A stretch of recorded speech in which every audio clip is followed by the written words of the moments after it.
Hello साथियों, welcome to शिक्षा empire. मैं अली आप सभी का स्वागत करता हूं आपके अपने परिवार शिक्षा एम्पायर में। कैसे हैं आप सभी? जल्दी से कमेंट करें, बताएं। उम्मीद है सब बढ़िया होंगे, मस्त होंगे, स्वस्थ होंगे, अपना और अपनों का बहुत सारा ख्याल रख रहे होंगे। तो अपनों का ख्याल रखते रहें और अपनों के साथ साथ अपने इस परिवार का, शिक्षा एम्पायर परिवार का भी ख्याल रखते रहें। तो ज़्यादा से ज़्यादा इस क्लास को शेयर करो। जितने तुम्हारे दोस्त हैं, मित्र हैं, शाखा संबंधी हैं, सभी के पास तक ये क्लास पहुँचनी चाहिए। तो जैसा कि आप सभी जानते हैं दोस्तों के आने वाले जो यूपी टेट और सुपर टेट हैं, उनके लिए हमने एक नई सीरीज शुरू कर दी है जिसका नाम है धुआं धुआं सीरीज। और बहुत अच्छे से, बिल्कुल बेसिक से फ्री डिटेल, आपको बिल्कुल फ्री डिटेल दी जाएगी। फ्री में बिल्कुल पढ़ाया जाएगा, कंप्लीट कोर्स पढ़ाया जाएगा। तो आप बेहतर जानते हैं कि हमने पीछे जो शुरू किया है, हिंदी और सीडीपी दोनों की क्लासेस शुरू हो चुकी हैं। सीडीपी की आज हम दूसरी क्लास शुरू करने जा रहे हैं, जिसमें हमने पिछली क्लास में साइकोलॉजी का इंट्रोडक्शन को डिस्कस किया था। आज हम उससे आगे चलेंगे, साइकोलॉजी के अर्थों में परिवर्तन देखेंगे। तो साइकोलॉजी के अर्थों में जो परिवर्तन आया है, कब कब परिवर्तन आया, क्या क्या परिवर्तन आया, सभी को हम देखेंगे। और किस किस ने क्या क्या परिवर्तन दिया है, क्या वजह सामने आई, सभी पॉइंटों पर आज डिस्कस करेंगे। बहुत अच्छे से डिटेल डिस्कस करेंगे, क्योंकि हमारे पास अभी बहुत समय है, बहुत समय है हमारे पास अभी एग्जाम के लिए। तो डिटेल में डिस्कस करते हुए चलेंगे। ये बैच बहुत अच्छा होने वाला है, बहुत फायदेमंद होने वाला है। एक एक पॉइंट, एक एक टॉपिक को हम अच्छे से डिटेल में डिस्कस करते हुए चलेंगे। तो शुरू करते हैं अपना आज जो हमारी धुआं धुआं सीरीज है, उसका दूसरी क्लास है। पार्ट 2 हमारा होने वाला है। और कंटेंट पे पकड़ हमारी बहुत अच्छी होनी चाहिए। एग्जाम में कोई भी क्वेश्चन कितना भी घुमा फिरा कर तुमसे पूछ ले, वो क्वेश्चन तुमसे बचना नहीं चाहिए। क्यों नहीं बचना चाहिए? क्योंकि तुम्हारी कंटेंट पर पकड़ होनी चाहिए, ठीक है। और कंटेंट पर पकड़ नहीं होगी तो थोड़ा सा भी अगर तुमसे क्वेश्चन घुमा करके पूछ लिया तो तुम उस क्वेश्चन को नहीं समझ पाओगे। देखो क्या है, जो पेपर होता है, पेपर बाहर से कुछ नहीं होता। कहते हैं ना कि यार सिलेबस से बाहर था, वहां से था, इस तरह से था, ऐसा कुछ नहीं होता है। जो क्वेश्चन पेपर आता है, पेपर वो सिलेबस के अंदर से ही होता है। जो क्वेश्चन हमारे समझ आ गया, जो क्वेश्चन हम कर लेते हैं, वो सिलेबस के अंदर है। जो क्वेश्चन हमारे समझ नहीं आता, वो क्वेश्चन सिलेबस के बाहर हो जाता है। लेकिन होता बाहर से कुछ नहीं है, सब अंदर से ही होता है। बशर्ते हमें कंटेंट पर पकड़ अच्छी बनानी पड़ेगी, ठीक है। तो शुरू करते हैं अपना। नेक्स्ट स्लाइड देखते हैं क्या होने वाली है हमारी अगली स्लाइड। तो पिछली क्लास में जो मैंने मनोविज्ञान का अर्थ थोड़ा सा डिस्कस किया था, उसको आज और थोड़ा सा बता देता हूं मैं कि क्या क्या है। देखो, मनोविज्ञान यानी कि साइकोलॉजी जो हमने पिछली क्लास में डिस्कस किया था, ठीक है। और साइकोलॉजी, मनोविज्ञान, देखो मनोविज्ञान का शाब्दिक अर्थ होता है मन का विज्ञान। क्या होता है? मन का विज्ञान। मनोविज्ञान का शाब्दिक अर्थ मन का विज्ञान होता है। और वो क्यों होता है? क्यों होता है? वो इसलिए होता है कि ये वाली विचारधारा, मन का विज्ञान, ये विचारधारा हमारी 17वीं शताब्दी में सामने आती है। और 17वीं शताब्दी में ही हमारा जो मनोविज्ञान है वो भारत में आना शुरू हो गया था। यानी कि भारत में जब आगमन हुआ था मनोविज्ञान का, वो 17वीं शताब्दी ही थी। और उस समय जो विचारधारा चल रही थी वो मन का विज्ञान चल रही थी। और उसी के तहत हमारी हिंदी में जो शाब्दिक अर्थ माना जाता है वो मन का विज्ञान माना जाता है। हालांकि वर्तमान में जो अर्थ है, इसका वास्तविक अर्थ जो है वो होता है हमारा व्यवहार का विज्ञान। हम आगे अभी देखेंगे इसको, ठीक है। आंग्ल भाषा में इसको साइकोलॉजी बोला जाता है। और साइकोलॉजी शब्द का सर्वप्रथम प्रयोग रुडोल्फ गोल्काई ने किया था। ये चीज मैं पिछली क्लास में डिस्कस कर चुका हूं। आगे देखते हैं। तो यहां से शुरू होता है हमारा साइकोलॉजी के अर्थों में परिवर्तन, यानी कि changes in the meaning of psychology. मनोविज्ञान के अर्थों में परिवर्तन। पहला परिवर्तन, जब पहला अर्थ आया था हमारा, वो आत्मा का विज्ञान सामने आया था। पहला अर्थ आया था आत्मा का विज्ञान। ये 16वीं शताब्दी की बात है। 16वीं शताब्दी में पहली बैठक हुई थी। 16वीं शताब्दी में पहली बैठक हुई थी। हमने पहले देखा था ना, साइकोलॉजी का जो अर्थ है वो यूनान 2 शब्दों से मिलकर बना होता है, साइके और लोगस। साइके का अर्थ था उसमें आत्मा, और लोगस का अर्थ था अध्ययन करना। तो साइकोलॉजी का जो अर्थ निकल कर आया था वो आत्मा का अध्ययन करना या आत्मा का विज्ञान निकल कर आया था। और उसके बाद में ये 16वीं शताब्दी की जब बात है, हमारी 16वीं शताब्दी की ये बात है। और हम बात करते हैं 16वीं शताब्दी से भी पहले की। उस समय हमारा जो साइकोलॉजी सब्जेक्ट है वो एक दर्शन शास्त्र का ही भाग हुआ करता था। सभी सब्जेक्ट लगभग दर्शन शास्त्र के ही भाग हुआ करते थे। जैसे जैसे कारण सामने आते रहे वैसे ही अपने अपने अलग सब्जेक्ट बनाते चले गए।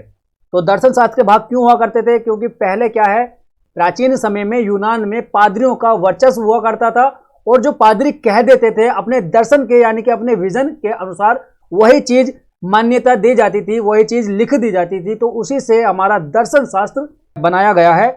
और जब सामने ये चीजें कारण हमारे सामने आते रहे तो लगा कि हमें अब साइकोलॉजी को अलग कर लेना चाहिए। तो 16वीं शताब्दी में ये पहली बैठक होती है जिसमें कि पादरियों को बुलाया गया, बड़े बड़े विद्वानों को बुलाया गया, और ये बैठक होती है यूनान में यानी कि ग्रीक में 16वीं शताब्दी में।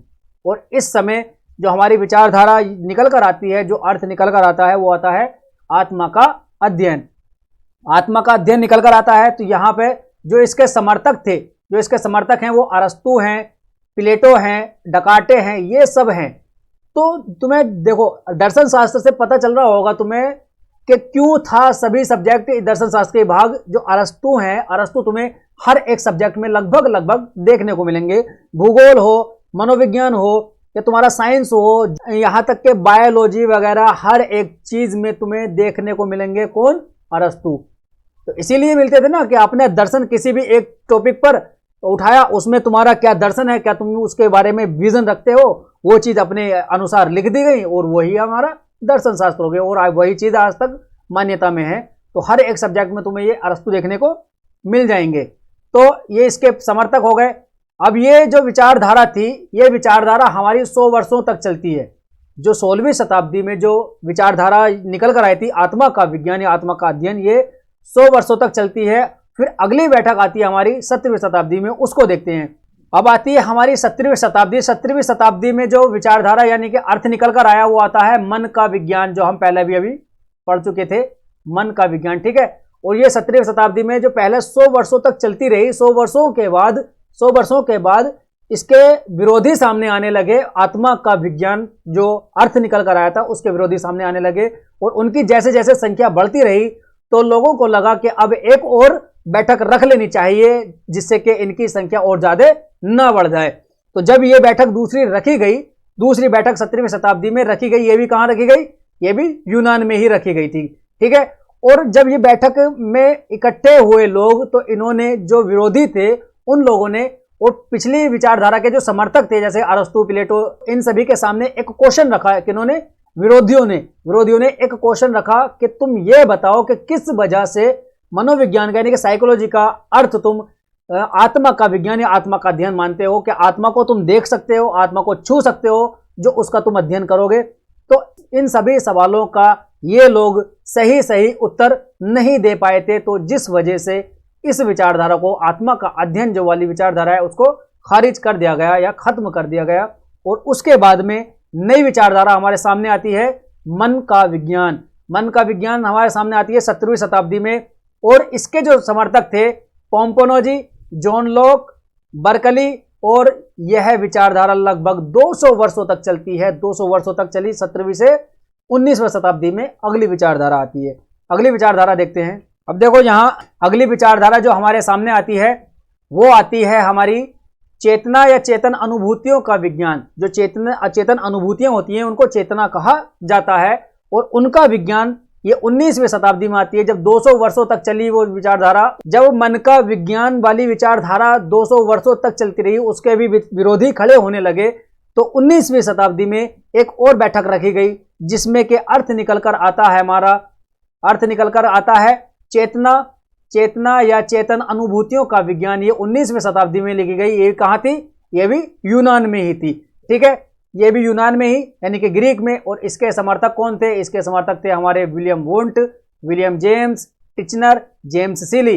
तो ये लोग इसके समर्थक थे जो कि कहते थे कि मनोविज्ञान यानी साइकोलॉजी का अर्थ होता है चेतना या चेतन अनुभूतियों का विज्ञान। ठीक है। और इसी विचारधारा से प्रभावित होकर जो विलियम वुंट हैं, उन्होंने जर्मनी के लिपजिंग शहर में अपनी क्या है मनोविज्ञान की प्रथम प्रयोगशाला खोली थी। ये लिखा हुआ है ना यहां से। ये इस विचारधारा से प्रभावित होकर विलियम वुंट ने जर्मनी के लिपजिंग शहर में मनोविज्ञान की प्रथम प्रयोगशाला खोली थी। ठीक है। और इसीलिए विलियम वुंट को प्रयोगात्मक मनोविज्ञान का जनक कहा जाता है। प्रयोगात्मक मनोविज्ञान का जनक कहा जाता है। इनके बाद में दूसरी विचारधारा, जो दूसरी प्रयोगशाला खोली वो विलियम जेम्स ने खोली, वो कहाँ खोली थी? वो अमेरिका में खोली थी। ठीक है, देखो फर्स्ट लैब और second lab. First lab Germany में खोली थी विलियम वुंट ने, लिपजिंग शहर में 1879 में। ठीक है, 1879 में। और दूसरी अमेरिका में विलियम जेम्स ने खोली थी 1930 में। ठीक है, यहां तक हो गई। और अब आती है इंडिया की पहली जो खुली थी वो कोलकाता में, और यूपी की पहली खुली थी इलाहाबाद में। ठीक है, याद रहेगा। आगे चलें। अब यहां देखो, चौथी जो हमारी बैठक होती है वो 20वीं शताब्दी में होती है, और इसमें जो अर्थ निकल कर आता है वो होता है व्यवहार का विज्ञान। अब व्यवहार का अध्ययन या व्यवहार का विज्ञान वो कैसे, हम अगर कोई हमारे सामने व्यक्ति बैठा है तो हम उसको कैसे जानकारी करेंगे कि वो किस मनोवैज्ञानिकता का बंदा है? तो जैसा उसका व्यवहार होगा हम उसके व्यवहार का अध्ययन करके ही हम बता देंगे कि किस मनोवैज्ञानिकता का वो बंदा है। और देखो 20वीं शताब्दी में ये आती है, 20वीं शताब्दी में आती है, और 20वीं शताब्दी में जो अर्थ निकल कर आता है व्यवहार का विज्ञान, आज भी वर्तमान में भी यही अर्थ माना जाता है। अगर तुमसे पूछे कि मनोविज्ञान का अर्थ क्या है तो बताओगे व्यवहार का विज्ञान या व्यवहार का अध्ययन। अगर तुमसे पूछे कि मनोविज्ञान का शाब्दिक अर्थ क्या है तो कहोगे मन का विज्ञान। ठीक है, और इसके जो समर्थक थे वो वाटसन, वुडवर्थ, पावलोव, थॉर्नडाइक, हल, ठीक है, ये सब थे। और इनमें जब ये विचारधारा मान ली गई कि मनोविज्ञान का अर्थ व्यवहार का विज्ञान है, तो वुडवर्थ खड़ा होता है और कहता है कि सर्वप्रथम मनोविज्ञान अपनी आत्मा को छोड़ा, फिर मन मस्तिष्क का त्याग किया, फिर अपनी चेतना को खो दिया। उसके बाद अब मनोविज्ञान अपने व्यवहार में, अपने व्यवहार को अपने ढंग में, यहां देखो अब मनोविज्ञान अपने व्यवहार को अपने ढंग में समाये हुए है। ये किसने कहा है? ये कथन पूछ लिया जाता है कभी कभी कि किसने कहा है कि सर्वप्रथम मनोविज्ञान अपनी आत्मा को छोड़ा, फिर मन मस्तिष्क का त्याग किया, फिर अपनी चेतना को खो दिया, अब मनोविज्ञान अपने व्यवहार को अपने ढंग में समाये हुए। किसने कहा है? ये कहा है वुडवर्थ ने। ठीक है, और फिर उसके बाद में वाटसन खड़ा होता है। वाटसन कहता है कि मुझे तुम एक बालक दे दो और उसको मैं वो बना दूंगा जो मैं बनाना चाहूं। क्यों बना देगा? क्योंकि व्यवहार का विज्ञान ही मनोविज्ञान होता है। जैसा उसमें मैं व्यवहार डालूंगा वैसा ही वो बन जाएगा। अगर मैं उसमें व्यवहार डालूंगा डॉक्टर का तो डॉक्टर वो बन जाएगा, चोर का डालूंगा चोर बन जाएगा, पुलिस का व्यवहार उसमें डालूंगा तो पुलिस बन जाएगा। जिस तरह से मैं उसका व्यवहार बनाऊंगा वही चीज वो बन जाएगा। इसलिए कहा गया है कि मनोविज्ञान का अर्थ व्यवहार का विज्ञान होता है। ठीक है, वाटसन वाला कथन याद रहेगा कि मुझे तुम एक बालक दे दो, उसको मैं वो बना दूंगा जो मैं बनाना चाहता हूं। ठीक है, तो यहां तक ये सब अर्थ हो गए हैं, और आज भी हमारा जो अर्थ चलता आ रहा है वो यही चलता आ रहा है कि मनोविज्ञान का अर्थ क्या होता है? मनोविज्ञान का अर्थ होता है हमारा व्यवहार का विज्ञान। ठीक है, और आज की क्लास हमारी यहीं तक है। यहां तुम्हें थैंक यू देखने को मिलेगा। ठीक है, आपका बहुत बहुत धन्यवाद क्लास को पूरा देखने के लिए। और क्लास अच्छी लगी हो तो कमेंट करके ज़रूर बताना, अपने दोस्तों तक इसको शेयर करना। ठीक है, बहुत अच्छे से पढ़ाया जाएगा, तल्लीनता से डिटेल में तुमको धीरे धीरे पढ़ाया जाएगा। ऐसा कोई सा तुमसे क्वेश्चन नहीं बचने वाला जो कि हमारे सिलेबस से तुम्हें न देखने को मिल जाए। ठीक है, तो तब मिलते हैं अगले सेशन में। तब तक के लिए हंसते रहें, मुस्कुराते रहें, अपना और अपनों का बहुत सारा ख्याल रखें। धन्यवाद, टेक केयर, बाय।